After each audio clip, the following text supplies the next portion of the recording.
Hey, I'm Ashley. Welcome back to my channel. Like, comment, and subscribe. We're going to talk about being afraid to be seen, trying. I feel like that's so relevant. A lot of us have a guilt and a shame around being seen, trying. And that is actually ridiculous when you think about it. Like, if you saw a kid attempting to learn how to ride a bike, you'd be like, look at them. Like, you'd be proud. When you see children learning how to swim and they like finally doggy paddle, they finally can float, you encourage them and you're proud of them. So I don't know why it's such a taboo to be seen trying in this world. I don't know what it is. I really don't. But we're going to jump into it because we know Ash has her notes. So the first thing is, why do you feel shame around being witnessed trying?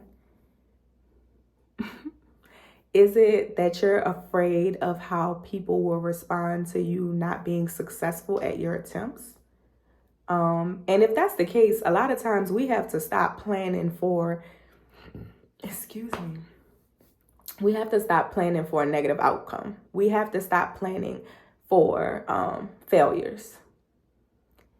It's so easy sometimes for us to get caught up in the matrix and get distracted by possibilities of negative outcomes. And the reality is, life comes with the ebbs and flows, the highs and the lows. I was not trying to rhyme.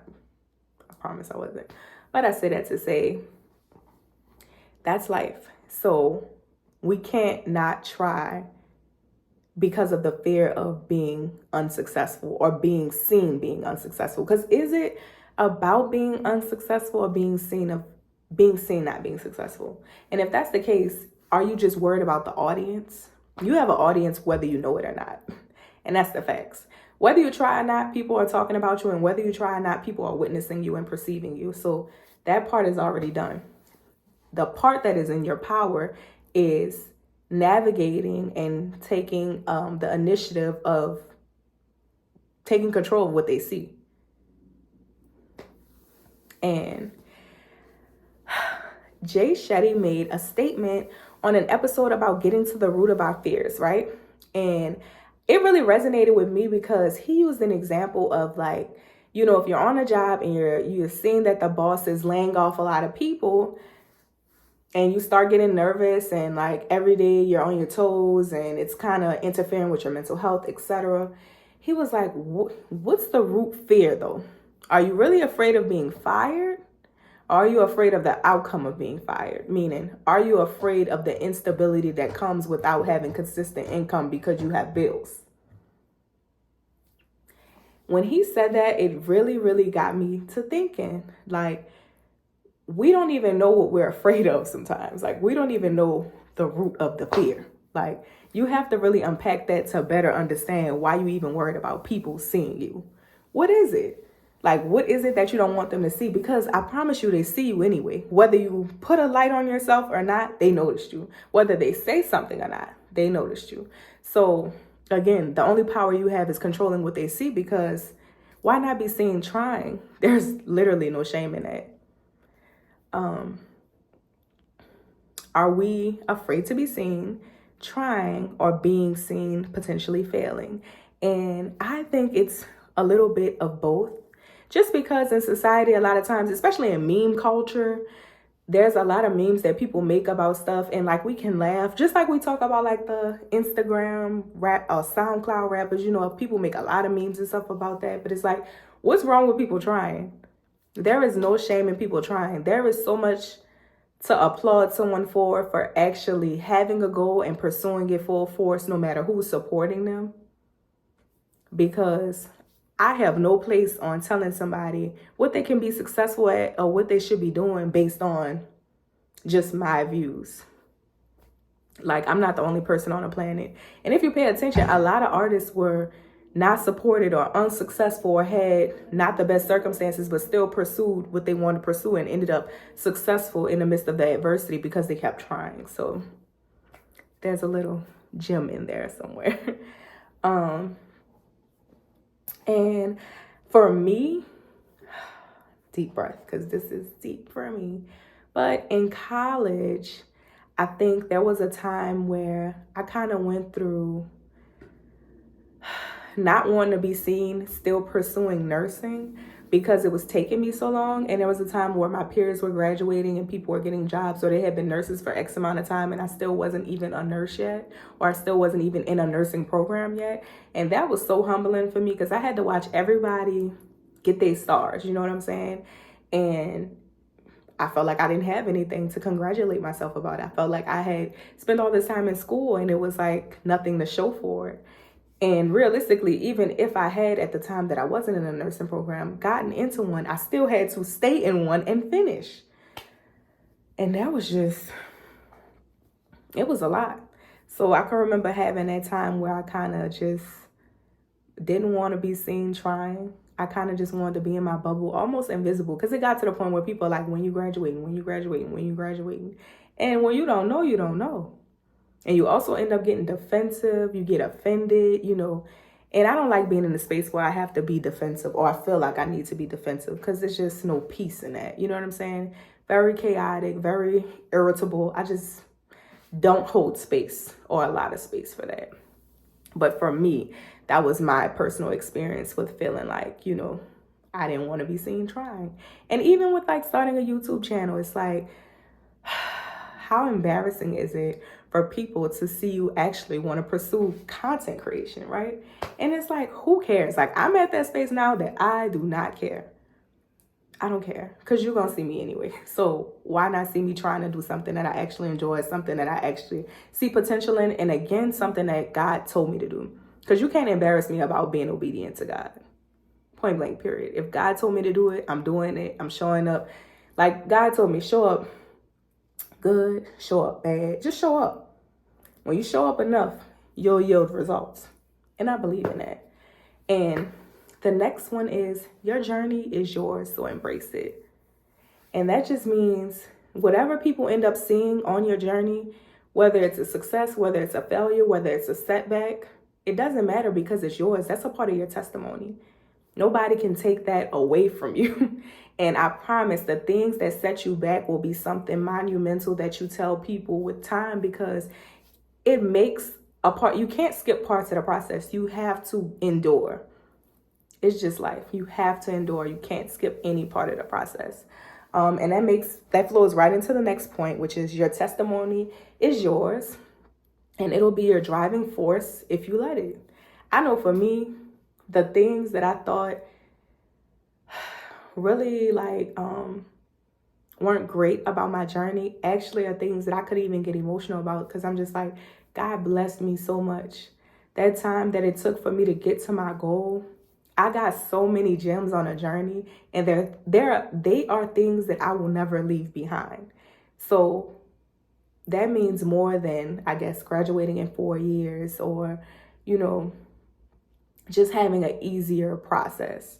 And I'm not saying that like other people's process is easy, because that's not the case, but we're all in our own lane. And it goes back into staying in your lane, knowing who you are, focusing on what's in your power.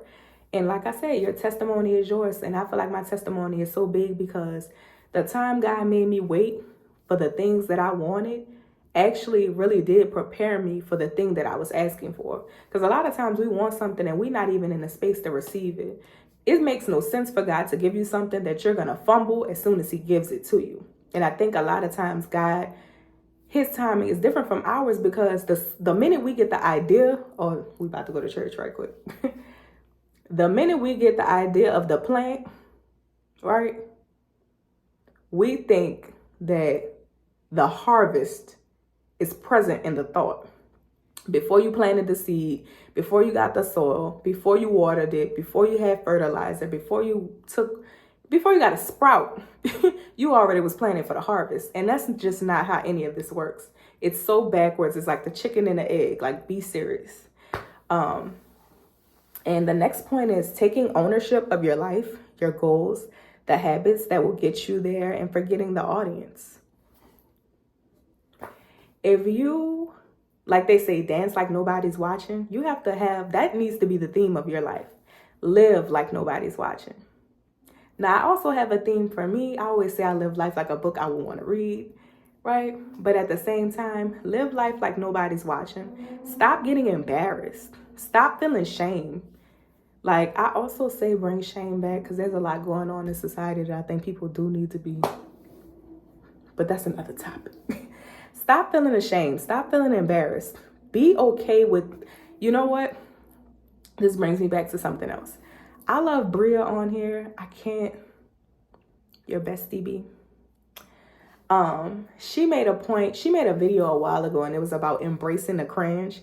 And I watched it and it resonated with me because there's so many things that we cringe about. And realistically, a lot of those things that we cringe about shouldn't even be as big of a deal that we make it, because it's all surrounded by trying.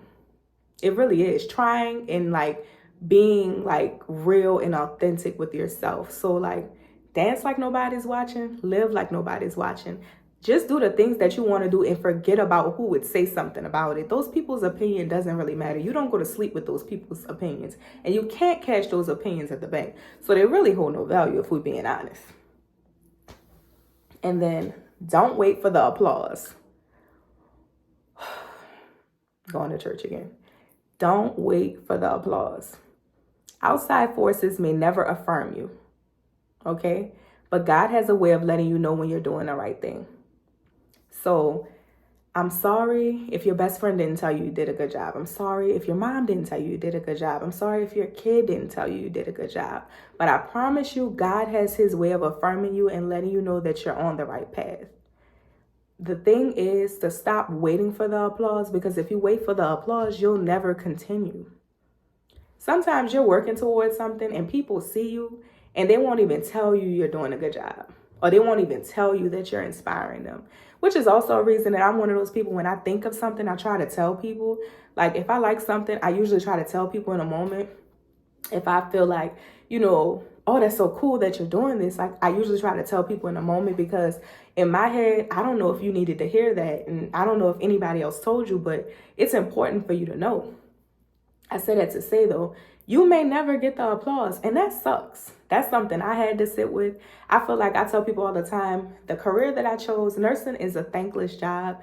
And sometimes I feel like I want somebody to tell me that I'm doing the right thing, or that I'm doing okay, or like, job well done. And it doesn't come.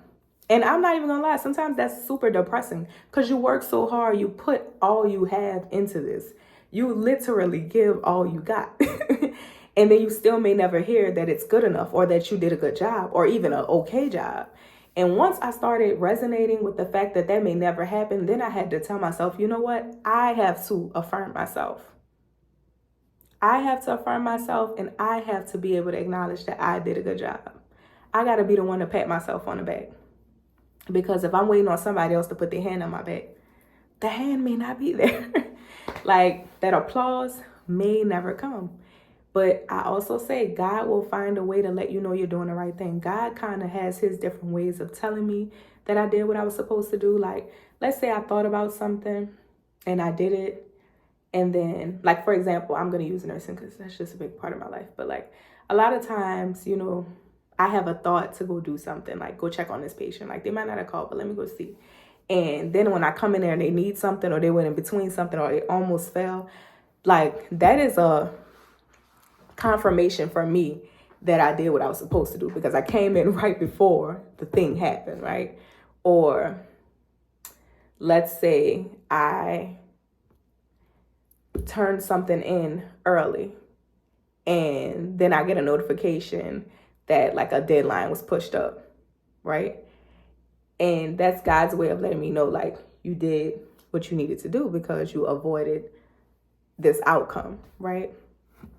So, like I said, don't wait for the applause, because the applause may never come. Pat yourself on the back. God is the only confirmation that you need, okay? But you have to affirm yourself.